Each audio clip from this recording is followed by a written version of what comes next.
Welcome to Prashanti news. న్యాయం చేయండి మహాప్రభో అంటూ ఆవేదన వ్యక్తం చేసిన వివోఏ మద్దిల అనసూయ దేవి. ప్రతిపడు గ్రామానికి చెందిన మద్దిల అనసూయ దేవి గత 20 సంవత్సరాలుగా పెద్ద శంకరపుడి గ్రామంలో వివోఏగా పనిచేస్తుంది. కూటమి ప్రభుత్వం ఏర్పడ్డాక మద్దిల అనసూయ దేవిని విధుల నుండి తొలగించడం జరిగింది. ఈ సందర్భంగా మద్దిల అనసూయ దేవి మీడియాతో మాట్లాడుతూ గత 20 సంవత్సరాలుగా పెద్ద శంకర్లపూడి గ్రామంలో డ్వాక్రా వివోగా సేవలు అందిస్తూ సుమారు 30 గ్రూపులను ఏర్పాటు చేసి సక్రమంగా విధులు నిర్వహిస్తున్న నన్ను తొలగించారు. నన్ను తొలగించడం ఏమిటని గ్రామ టీడీపీ నాయకులను ఆశ్రయించగా నువ్వు ఇక్కడ విధులు నిర్వహించడానికి అస్సలు వీల్లేదంటూ చెప్పడం జరిగిందని ఆమె ఆవేదన వ్యక్తం చేశారు. అనంతరం ప్రతిపాడు నియోజకవర్గ ఎమ్మెల్యేను వరపుల సత్యప్రభను ఆశ్రయించగా ఈ విషయంలో నాకు ఎటువంటి సంబంధం లేదని పెద్ద శంకరపూడి గ్రామ నాయకులను కలవమని ఆమె జవాబు ఇచ్చారు.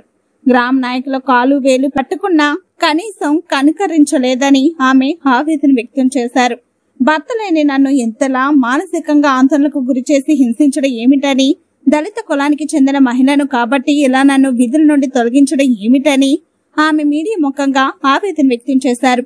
ఇప్పటికైనా గ్రామ నాయకులు ప్రతిపడు నియోజకవర్గ ఎమ్మెల్యే స్పందించి వివోఏగా విధులు నిర్వహించే ఏర్పాట్లు చేయాలని ఆమె కోరారు. జిల్లా ప్రతిపడు మండలం పెద్ద శంకరపూడి గ్రామంలో గత 20 సంవత్సరాల నుంచి నేను యానిమేటర్ గా పనిచేస్తున్నాను.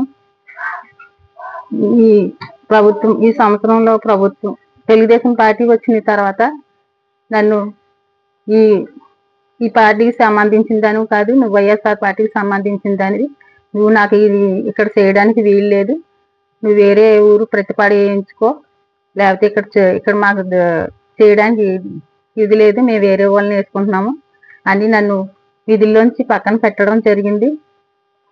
నాకు నన్ను పక్కన పెట్టారు. ఎందుకు పెట్టారు అనేసి తిరుపతిరావు గారి దగ్గరికి వెళ్ళాను. తిరుపతిరావు గారి దగ్గరికి వెళ్తే ఇక్కడ నాకు మీరు చేయడానికి వీల్లేదు, మీరు వైఎస్ఆర్సీపీలో పనిచేశారు కాబట్టి ఇక్కడ మీ పార్టీ వచ్చిన తర్వాత మీరు ఎంచుకుందరు కానీ ఇక్కడ చేయడానికి వీల్లేదు అనేసి నన్ను అన్నారు.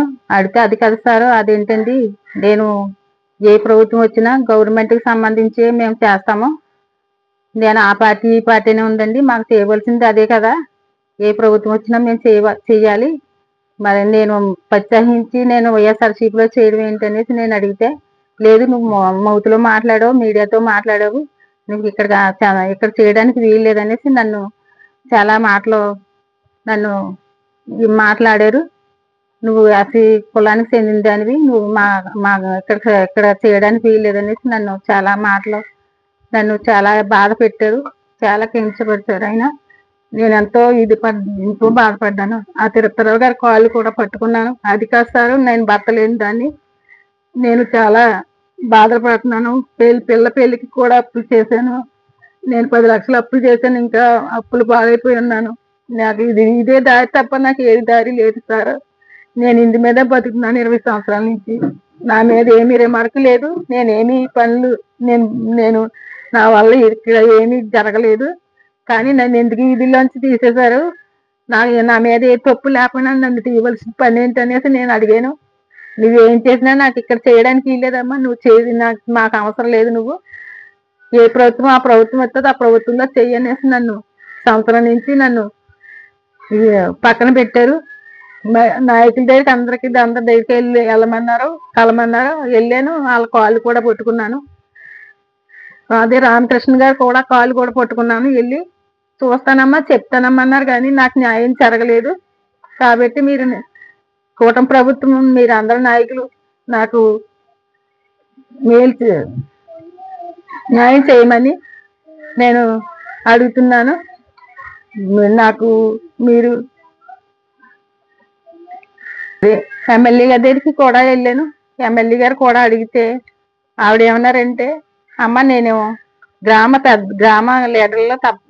లీడర్లని సంప్రదించు, వాళ్ళు అడిగితే వాళ్ళు చేయమంటే చెయ్యి, వాళ్ళు చెప్పిన మాట నేను చేస్తాను, వాళ్ళ మాట నేను తీసేను, వాళ్ళు ఏదంటే అదే అనేసి నన్ను అన్నారు.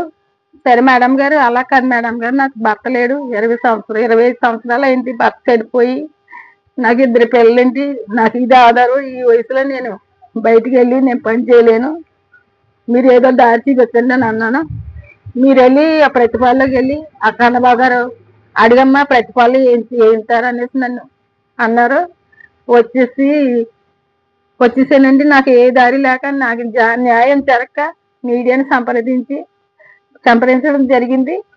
మీరు నాయకులందరూ నాకు న్యాయం చేయమని వేడుకుంటున్నాను.